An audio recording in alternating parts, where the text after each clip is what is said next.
Good evening, students. Today we are going to start class 12, first chapter, reproduction in organism.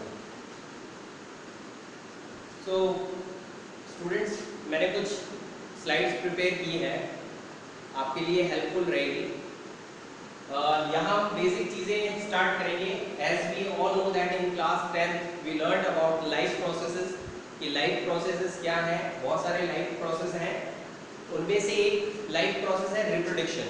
That is very important part of living organism. So in this chapter we will discuss about the reproduction in organism. So in earlier class you know that reproduction it is a process in which organism they produce young ones.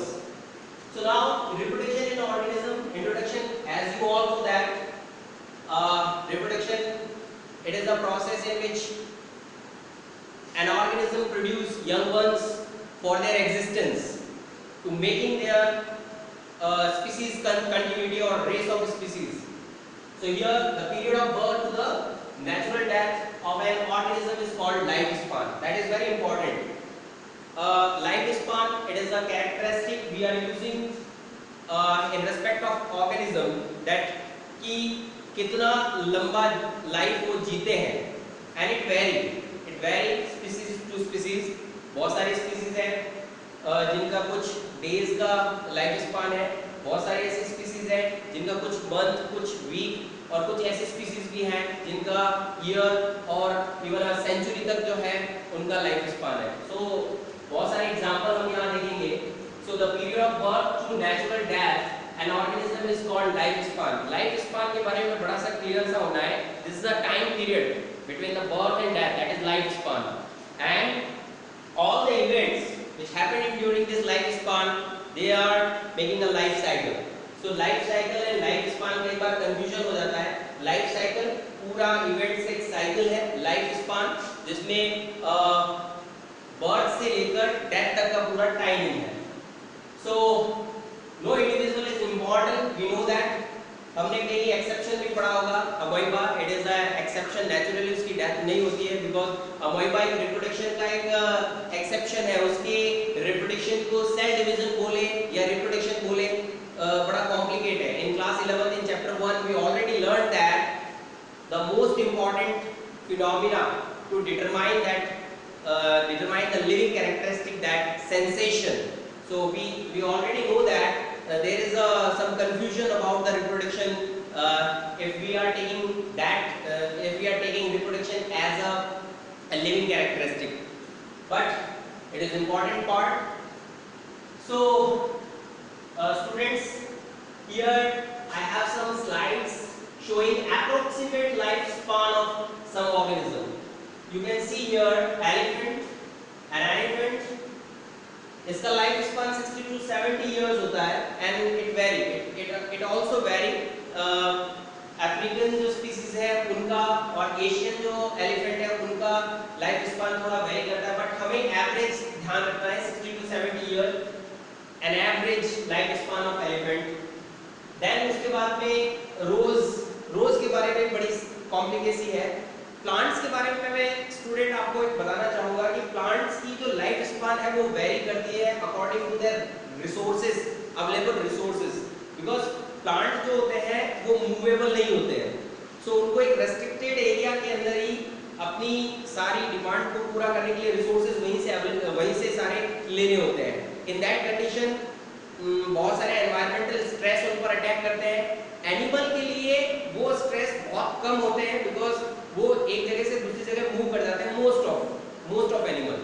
So plant की जो life span है वो थोड़ी सी vary करेगी because of resources, available resources. So यहाँ हम रोज की बात करें 7 to 8 इयर्स इसका एक नॉर्मल लाइफ स्पान है.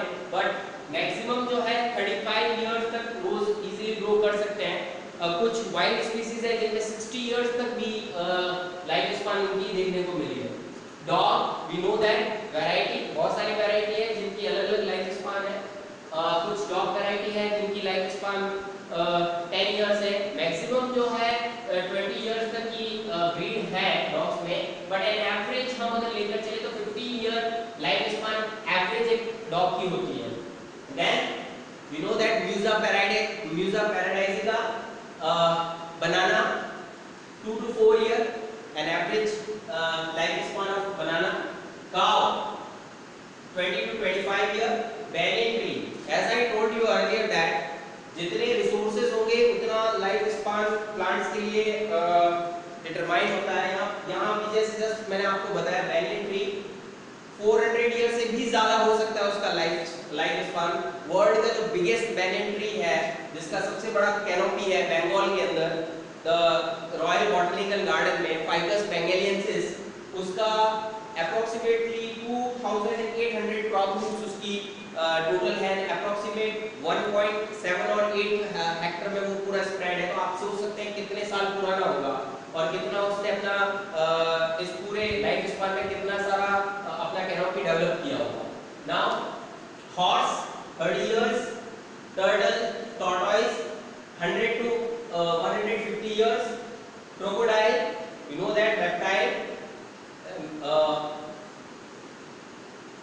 आज की तारीख में अगर देखें तो डायनासोर्स जो लिविंग डायनासोर्स है वो ये क्रोकोडाइल है 60 इयर्स। देन उसके बाद नेक्स्ट म्यूजा musca domestica, house fly, and one another example you have in your NCERT book class 12 chapter number 5 in genetics, that is Drosophila melanogaster। so वो भी फ्रूट फ्लाई है, 15 डेज में अपना life span पूरी करती है। Then butterfly 1 to 2 week, sparrow Passer domesticus 5 year, Psittacula 140 years, approximately 140 years इसका life span है। सो आप देख सकते हैं स्टूडेंट कि सारे ऑर्गेनिज्म का लाइफ स्पान जो है वो एक जैसा नहीं है। इसके बारे में भी डिस्कस करेंगे आगे हम। Then paddy rice plant 3 to 7 month, इनका वैरायटी अलग अलग वैरायटी पर डिपेंड करता है कि इसका कितना लाइफ स्पान है। Scientific name Oryza sativa. Corvus splendens प्रो 15 इयर्स का लाइफ स्पान है। इसकी भी बहुत सारी वैरायटी वेरी करती है, उनकी वैरायटी के अकॉर्डिंग उनका लाइफ स्पान है। The continuity of life on earth is achieved by the process of reproduction. That is the most important key factor. Continuity of life, because we all are mortal, we are not immortal. So हमारा life कभी ना कभी तो पूरा होगा।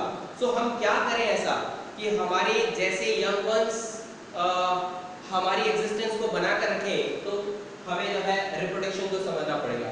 Reproduction it is a process which is important to make a continuity, है ना। जो स्पीसीज की रेस है उसको कंटिन्यू बनाए रखने के लिए रिप्रोडक्शन बहुत इंपॉर्टेंट है। सो यहाँ दो इंपॉर्टेंट की फैक्टर आपको याद करने हैं, लर्न रखने हैं, हमेशा उनको दिमाग में रखना है। Always keep these two point in your mind that young ones और ऑफस्प्रिंग्स, उनके लिए, उनको बनाने के लिए हमको रिप्रोडक्शन करना है ताकि हम अपनी कंटिन्यूटी, जो हमारी कंटिन्यूटी है स्पीसीज की, उसको मेंटेन कर सकें। तो रिप्रोडक्शन में दो चीजें याद रखनी है कि हमें यंग वन प्रोड्यूस करने हैं और हमारी लाइफ की जो हमारी स्पीसीज की कंटिन्यूटी है उसको मेंटेन करना है। ये दो मेन चीजें हैं रिप्रोडक्शन में। There is a two type of reproduction, asexual reproduction and sexual reproduction. Asexual reproduction, it is the reproduction by the single parent. This is the important part here, the important point here, single parent। हमें ध्यान रखना है एक ही parent होगा, और जहाँ एक parent होगा वहाँ हमें ये भी ध्यान रखना है कि वहाँ जो डिवीजन होगा वो होगा mitosis. So always keep one point in your mind. If you are finding only one parent in a reproduction, then always remember that mitosis is the key of that reproduction. Mitosis उसका key रहेगा। So without formation of gametes, this is another important feature, कोई gamete नहीं बनेंगे directly, जो है gamete नहीं बनेंगे, fertilisation नहीं होगा। तो गैमेट नहीं बनेंगे, फर्टिलाइजेशन नहीं होगा, सिंगल पेरेंट जो है उन्हीं से यंग वन प्रोड्यूस होंगे, that is asexual reproduction. And sexual reproduction just opposite to the asexual, यहाँ दो पेरेंट होंगे, two opposite sex, male and female. हम शुरू से इसको अच्छे से पढ़ते आए हैं, male and female, they will involve in this type of reproduction. यहाँ पर गैमेट फॉर्मेशन होगा, और जहाँ गैमेट फॉर्मेशन होगा you keep one point in your mind that there is meiosis. सो इसके अंदर माइटोसिस होगा और इसमें मियोसिस होगा। This is mitosis and here is meiosis. So mitosis and meiosis. So sexual reproduction में दो पेरेंट होंगे, दो सेक्स होंगे, मींस दो सेक्स होंगे, गैमेट फॉर्मेशन होगा, मियोसिस होगा एंड देन फर्टिलाइजेशन होगा, फ्यूजन होगा, गैमेट बनेंगे। यहाँ गैमेट बनेंगे, यहाँ गैमेट, यहाँ सॉरी जाइगोट बनेगा, यहाँ कोई जाइगोट वाली बात ही नहीं आएगी। देन उसके बाद अगर हम एसेक्सुअल रिप्रोडक्शन के कुछ टाइप्स देखें तो क्या है, देखिए एसेक्सुअल रिप्रोडक्शन में है क्या। एसेक्सुअल रिप्रोडक्शन में जो ऑफस्प्रिंग प्रोड्यूस होगा वो जेनेटिकली एकदम सिमिलर होगा। And in biology we are using one term clone.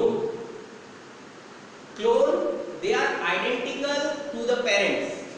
So अगर मैं कहूँ morphologically and genetically, maybe morphologically vary, but genetically they are just identical to the parent, they called clone. So asexual reproduction में clone बनेंगे। Asexual reproduction जो है that is very common in unicellular organism, and जितने भी normal condition है उनके अंदर आपको asexual reproduction देखने को मिलेगा।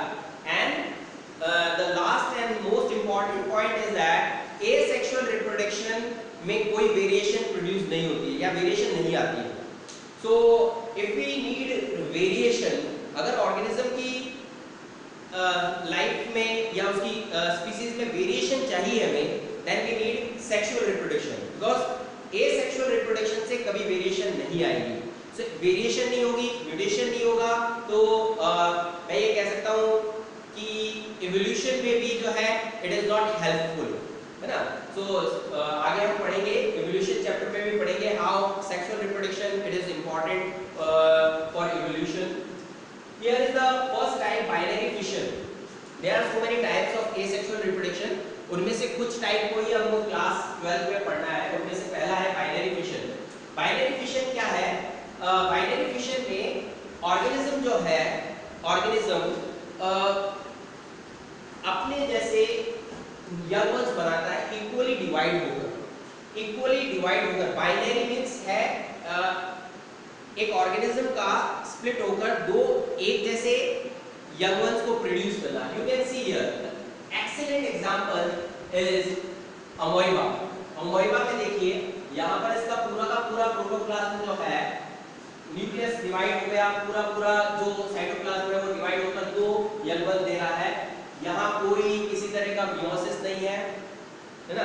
It is a very simple type of reproduction, and as I told you earlier that asexual reproduction it is very common in unicellular organisms. These are microscopic just back slide.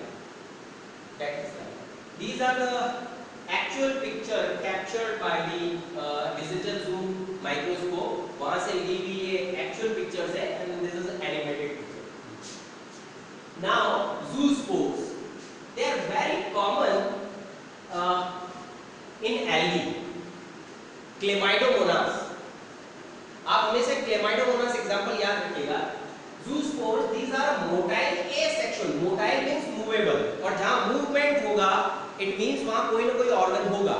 So यहाँ पर Chlamydomonas के पास में flagella होते हैं movement के लिए। So zoospore, these are the motile asexual spores of algae and fungi. They use flagellum for locomotion. Flagellum and flagella, flagellum singular word है, वो अपने इन ऑर्गन्स की हेल्प से, इन इस फ्लैजिला की हेल्प से वो क्या करते हैं, मूव करते हैं। इट मींस उनको मीडिया की भी जरूरत होती है। So this type of reproduction only found in those organism living in the water condition, means जो एक्वेटिक कंडीशन में रहते हैं उनके अंदर ये रिप्रोडक्शन मिलता है। These are the microscopic image, जो रियल इमेज है, एंड वो माइक्रोस्कोपिक पैरामीटर जो स्केल है उसको लेकर जो इमेज शो कर रहा है कि कितने साइज का, कितने माइक्रोन का वो जो है ये क्लेमाइडोमोनास या जो जूस्पोर है वो कितने साइज का है। This is showing life cycle, है ना, कैसे लाइफ साइकिल एल्गी के अंदर ये जूस्पोर वाली डिप्लॉन्टिक हैप्लॉन्टिक कैसे। In class earlier we learn already now bird, bird के लिए आप याद रखिएगा, it is very common in two organism. One is hydra, another one is yeast. Yeast scientific name we know that Saccharomyces cerevisiae, and hydra member of Coelenterata. But in yeast and hydra you can see hydra, you can see here hydra, and that is yeast. Outermost एक growth बाहर आएगी, outermost growth एक bird means यहाँ क्या है, outermost cell की surface पर एक बर्ड डेवलप होता है, और वो बर्ड जो है या जो आउटग्रोथ है वो डिटैच होकर, सेपरेट होकर एक ऑर्गेनिज्म की तरह वर्क करती है, that is called budding. So it is very common in east, very common in hydra, और हाइड्रा को तो आप जानते ही है, इसको जितना पार्ट में कट करें, इसमें बहुत सारे हाइड्रा बनाने की कैपेसिटी, रीजनरेशन पावर बहुत ज्यादा होती है, that is characteristic feature of coelenterates also. Conidia, very common in fungi, Conidia. These are the asexual spores. In class 11 you learned that Basidiomycetes, Phycomycetes, Ascomycetes, Deuteromycetes. In those classes there is a class Ascomycetes. So phylum Ascomycota से ही belong करने वाले जितने भी fungus है उनके अंदर ये बहुत ही कॉमन है. कॉर्निडिया से इनके अंदर एसेक्सुअल रिप्रोडक्शन होता है, और मैंने पहले ही आपको बता दिया कि एसेक्सुअल रिप्रोडक्शन की जब भी बात करें आप, तो माइटोसिस को माइंड में रखें कि माइटोसिस जिसमें एसेक्सुअल रिप्रोडक्शन है उसमें जो कुछ भी होगा आगे यंग वन बनेगा वो माइटोसिस से बनेगा. So it is very common in fungus. You can C Penicillium, और उस पर देखिए फिंगर लाइक, ये देखिए फिंगर लाइक स्ट्रक्चर में जो आपके एनसीईआरटी बुक में दे रखा है, वन बाय वन इस तरह से स्पोर्स डेवलप होते हैं, ठीक है ना, conidia. Next gemmules, they are very common in sponges. These are the real images. This is animated, this is a picture made. These two are the real picture and this is the animated pic.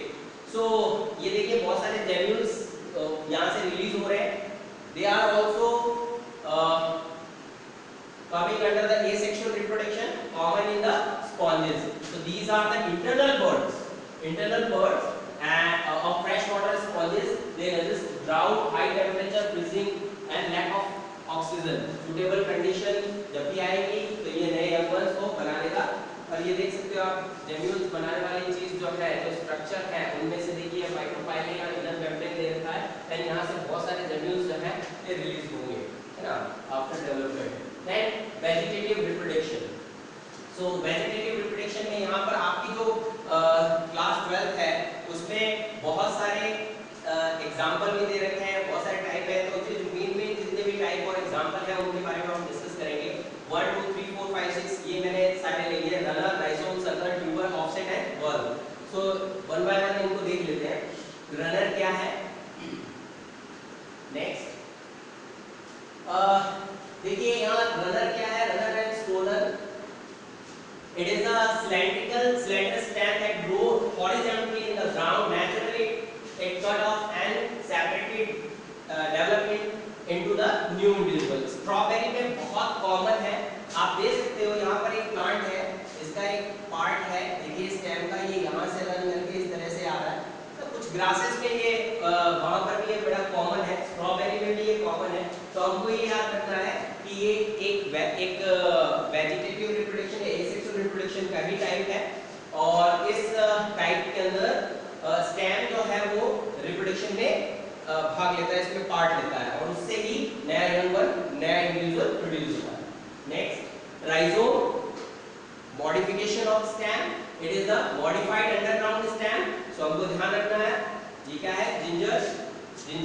So ginger के अंदर common है. आप एक चीज और ध्यान रखिएगा, कई बार कंफ्यूजन होता है रूट और स्टेम में, जहां कहीं पर भी नोड इंटरनोड दिख जाए वो सारे स्टेम है, ठीक है ना. कंफ्यूजन रखना ही नहीं है, अंडरग्राउंड हो चाहे बाहर हो, एरियल हो, कोई फर्क नहीं पड़ना है. बस ये देखना है हमको वहाँ नोड और इंटरनोड है, इट मींस वो स्टेम है. you can see here, if a rhizomes are separated into the pieces, each piece may be able to give rise to a new plant. बहुत सारे एग्जांपल दे रखे हैं, इनमें से हमको याद रखना है सबसे कॉमन एग्जांपल क्या है, जिंजर. ठीक है. Suckers, it is the basal part of shoot, root and sprout. So adventitious shoot है, जो मेन पार्ट से मेन पार्ट क्या होता है, सीड का प्यूप्यूल, उसके अलावा कहीं और से निकले adventitious shoot है. It grow from the bud at the base of the tree or shrub or from its root. And its common example is cherry. Cherry हमको याद रखना है, cherry और apple, इनमें sucker है ना, sucker से vegetative reproduction या asexual reproduction होता है. Next tuber. ट्यूबर के लिए जैसे ट्यूबर का नाम लेते हैं हमारे माइंड में सीधा सा नाम आता है पोटैटो का, Solanum tuberosum. Tubers modified plant है, ये भी मॉडिफाइड स्टेम है. इनमें क्या है, आप देखेंगे जितने भी हम घर में पोटैटो यूज करते हैं और उनको कुछ टाइम के लिए अगर हम डार्क में रख दें, डार्क प्लेस में रख दें, तो after some time you will find there outgrowth. कुछ बर्ड्स जैसे आई, इनको कहते हैं आई, है ना, बर्ड्स जैसे इनकी सरफेस से निकले हुए जो है हमको दिखाई देते हैं scar. So they are actually useful to grow new plant. So you can understand here that tuber, it is another type of asexual reproduction or vegetative reproduction. Tubers, they are very useful and common in the potato. Next, offset. ये आप थोड़ा सा इसको देखिएगा, offset क्या है. इस diagram में भी आप देखेंगे तो ये small virtually complete daughter plant that asexually produce all the mother plant. Offset क्या है, यहाँ देखिए ये जितने भी दिखते हैं आपको स्ट्रक्चर, these are offsets. और ये they are very common in Eichhornia crassipes. Eichhornia, terror of Bengal, या जिसको water hyacinth कॉमन लैंग्वेज में हम बोलते हैं, है ना, इन्वेडेड प्लांट है. ब्रिटिश जब इंडिया आए थे तब इसको एज अ ऑर्नामेंटल प्लांट लाए थे और बंगाल के अंदर जब इनको लगाया तो क्योंकि इनकी वेजिटेटिव कैपेसिटी बहुत ज़्यादा है, बहुत हाई स्पीड से जो है स्प्रेड हुए और वहाँ जितने भी पैडी, जितना भी चावल वगैरह की फसलें थी वहाँ पर उन्होंने बहुत ज़बरदस्त जो है तबाही मचाई. इस वजह से इसको टेरर ऑफ बंगाल भी कहते हैं और उसकी वजह से एक बहुत बड़ा वहाँ पर जो है फेमिन, जो है वहाँ पर एक तरह से जो कह सकते हैं बहुत ज़्यादा अकाल या अनाज की कमी भी हो गई थी. बल्ब, नेचुरली बल्ब आपको देखने को मिलेगा लहसुन और प्याज में, है ना, allium cepa and allium sativum. So you will find natural bulb in onion and garlic. A bulb is a short stem, याद रखना है, short stem with fleshy leaves. तो आप जितने भी देखोगे, जितने भी अनियन या गार्लिक को देखेंगे तो उसमें सारे जितने भी लेयर्स हैं, they are actually fleshy leaves और उनके ऊपर एक हल्का सा छोटा सा reduced stem आपको देखने को मिलेगा. So bulb, it is another type of vegetative reproduction and very common in allium and garlic. Okay, this is about the water hyacinth, terror of Bengal, aquatic plant, water hyacinth, Eichhornia, जलकुंभी भी कहते हैं इसको हिंदी में. इसके बहुत सुंदर फ्लावर होते हैं. लाए इसको इसीलिए था ऑर्नामेंटल प्लांट की वजह से इसको लाए थे, बट बाद में इसने बड़ा जबरदस्त आतंक मचा दिया और फिर उसको बाद में यहाँ से हटाने की भी कोशिश की, लेकिन एक बार ये जिस किसी पॉन्ड या जहाँ कहीं भी वाटर रिसोर्स में फैल गया उसके बाद में उसको रिमूव करना बहुत ईजी नहीं है. Now you can see the picture of Eichhornia. जहाँ एक बार फैल गया वहाँ एकदम मास वे में पूरा का पूरा उसने पॉन्ड या पूरा का पूरा जो वाटर बॉडी है उसको ही पूरा कवर कर दिया. और एक और चीज हमको ये याद रखनी है कि ये बहुत ज्यादा ऑक्सीजन को कंज्यूम करता है. इट मींस ये क्या करता है कि जो वाटर की बीओडी है उसको बढ़ा देता है. तो वाटर की बीओडी को बढ़ाने का एक रीजन ये भी है वाटर हाइशिथ. जिस किसी पॉन्ड वगैरह लेक में ये होगा वहाँ का बीओडी बढ़ जाएगा. बीओडी बढ़ना मतलब डिसॉल्व ऑक्सीजन का कम होना. सो ये वाटर पॉल्यूशन का भी एक रीजन है. ठीक है, तो ये सारी बातें थी एसेक्सुअल रिप्रोडक्शन की. नेक्स्ट क्लास में हम देखेंगे कि सेक्सुअल रिप्रोडक्शन क्या है और उसके इफेक्ट्स वगैरह जो भी है उनके बारे में जानेंगे. Thank you. कितने मिनट हो गए?